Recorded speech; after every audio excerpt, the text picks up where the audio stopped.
আপনাদের দেখাচ্ছিলাম যে মমতা বন্দ্যোপাধ্যায়, অভিষেক বন্দ্যোপাধ্যায়রা আজকে যে পথে নেমেছিল বিজেপি শাসিত রাজ্যগুলোতে, যেভাবে বাঙালিদেরকে হেনস্থা করা হচ্ছে, বাংলা ভাষায় কথা বললেই সে বিদেশি এমন তকমা দিয়ে দেওয়া হচ্ছে, তারই প্রতিবাদে মমতা বন্দ্যোপাধ্যায় সোচ্চার হয়েছেন।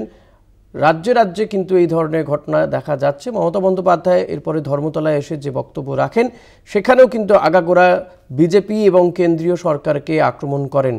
তিনি বলেন, রোহিঙ্গারা যদি প্রবেশ করে থাকে তাহলে সেটা কি করে সম্ভব হলো, সীমান্তে বিএসএফ কি করছে।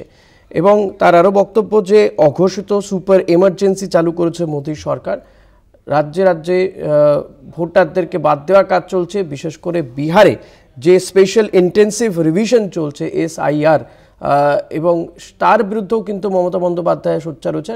ইতিমধ্যেই সেখানে দেখা যাচ্ছে প্রায় 36 লক্ষ ভোটার, তারা ভোটার তালিকা থেকে তাদের নাম বাদ গিয়েছে। হয়তো আগামী দিনে আরও বেশ কিছু নাম বাদ যাবে। এ নিয়ে মমতা বন্দ্যোপাধ্যায় তিনি নির্বাচন কমিশনের ভূমিকা নিয়ে সরব হচ্ছেন। তিনি বলেছেন, নির্বাচন কমিশনে একজনও নিরপেক্ষ নেই, কোথাও কোনো নিরপেক্ষ লোক নেই, এবং কোথাও গিয়ে কেন্দ্রীয় সরকারের নিয়ম বলবৎ করার জন্যই তারা বেশি করে, বা বিজেপির যে নিয়ম সেই নিয়ম বলবৎ করার জন্যই কিন্তু তারা সেখানে বসে রয়েছেন। এই সমস্ত বিষয়গুলো নিয়ে আমরা কথা বলবো। আমাদের পলিটিক্যাল এডিটর আশিস চট্টোপাধ্যায় রয়েছেন।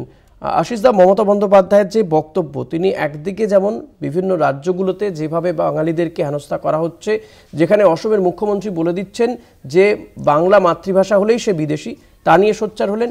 পাশাপাশি বিহারে যে স্পেশাল ইন্টেন্সিভ রিভিশন বা SIR চলছে, তা নিয়েও সোচ্চার হলেন। কিভাবে ব্যাখ্যা করবেন তার আজকের এই বক্তব্যকে?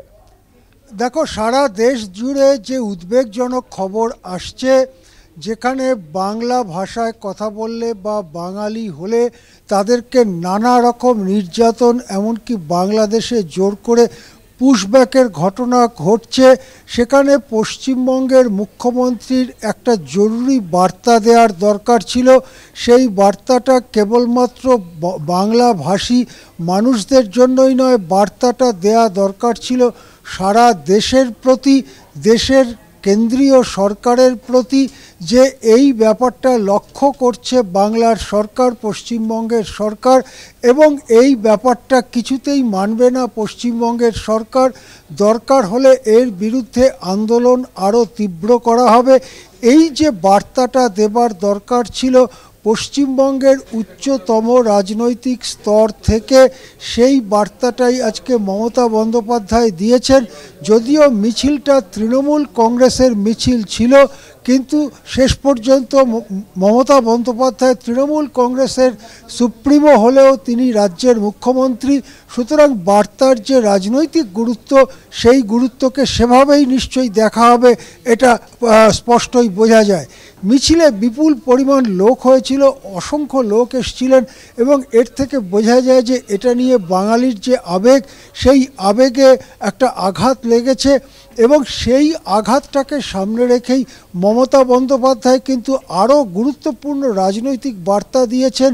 তিনি বলেছেন, বাঙালির ওপরে এই আঘাতের প্রতিবাদে, বাঙালির স্বার্থ রক্ষার জন্য তিনি প্রয়োজন হলে সারা দেশ ঘুরবেন।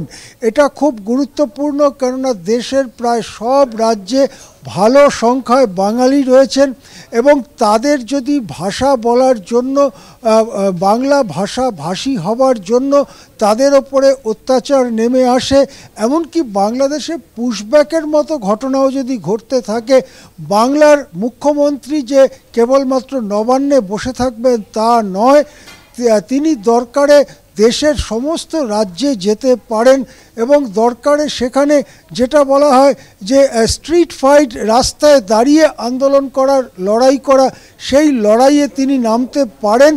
এই যে একটা বার্তা তিনি দিলেন, সেটা কিন্তু নিশ্চয়ই সারা দেশে রাজনৈতিক স্তরে সব জায়গায় পৌঁছবে। পাশাপাশি বিভিন্ন জায়গায় যে বাঙালিরা থাকেন, অনেকেই তাদের মধ্যে খুবই গরিব এবং শ্রমজীবী মানুষ, তাদের কাছেও একটা স্বস্তির বার্তা পৌঁছবে যে পশ্চিমবঙ্গের মুখ্যমন্ত্রী এই কথাটা বলেছেন।